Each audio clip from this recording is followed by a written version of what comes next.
Bonjour à tous, aujourd'hui je vous fais une petite vidéo assez rapide, tout simplement pour vous montrer, vous expliquer un peu comment ça marche. En fait, j'ai fabriqué un caisson qui sert à déshydrater les filaments euh, donc pour imprimante 3D.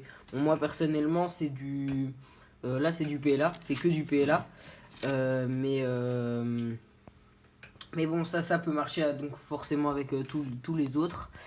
Alors, donc en gros, j'ai un axe ici principal comme ça qui permet de supporter les bobines. De toute manière, comme je change pas souvent les bobines, mais simplement pour retirer, j'ai des vis là, je retire. Et puis je peux retirer, remettre une autre bobine en fait. Parce que j'avais fait ça rapide, tout simplement. Au niveau du prix que ça m'a coûté, j'ai envie de vous dire pas grand chose, mais je pense qu'au total, moi je l'ai payé 5 euros au total, tout le truc là, parce que le bois là, c'est de la récupération. La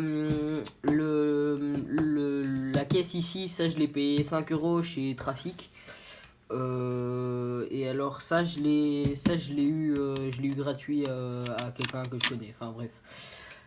Mais sinon, ça, je pense que ça vaut dans une dizaine d'euros à peu près.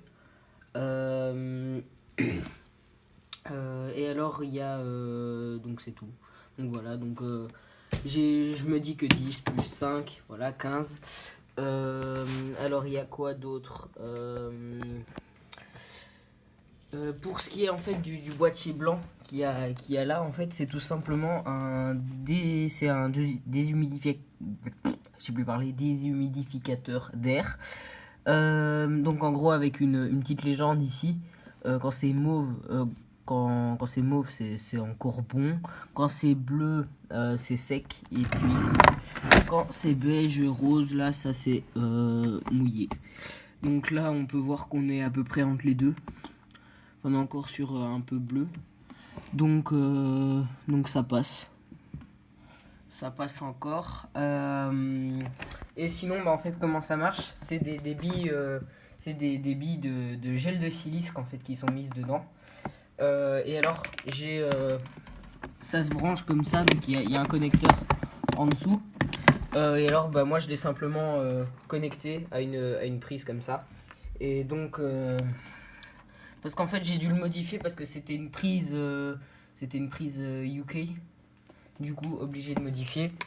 Et donc, hop, là on le branche comme ça. Et puis directement, ça fait chauffer des résistances qui sont à l'intérieur. Donc ça fait chauffer les billes. Donc elles sèchent. Et puis voilà, tout simplement. Donc après, moi j'ai un couvercle aussi que je peux mettre comme ça.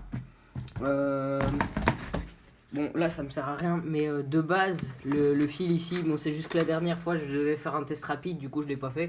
Puis finalement j'ai pas retiré, mais en principe ça passe par les trous qui sont là, parce que ici j'ai des trous, 3 trous pour les 3 bobines. Et donc, après on sait mettre beaucoup plus que 3 bobines. Je pense qu'on sait en mettre 6, il y a moyen, quand on voit le truc.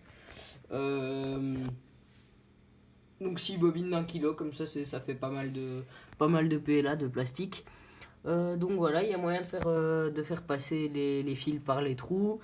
Et franchement, ça marche hyper bien parce que j'avais déjà eu des soucis d'un filament qui, à l'impression, faisait un petit peu de bruit comme ça. Et ça, c'est quand votre filament il bulle parce qu'il y a de l'eau.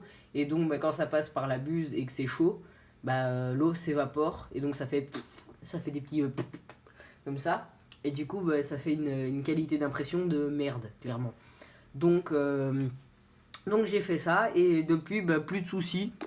Bon, de toute manière j'ai déménagé tout ça, donc il fait plus humide là où j'imprime. Mais, donc voilà, de toute manière il n'y a plus de soucis. Donc c'est tout pour cette vidéo. J'espère que ça vous a plu. Si vous avez des questions supplémentaires comme ça, n'hésitez pas dans les commentaires. Et alors aussi, n'hésitez pas à liker la vidéo si ça vous a plu. Tchuss!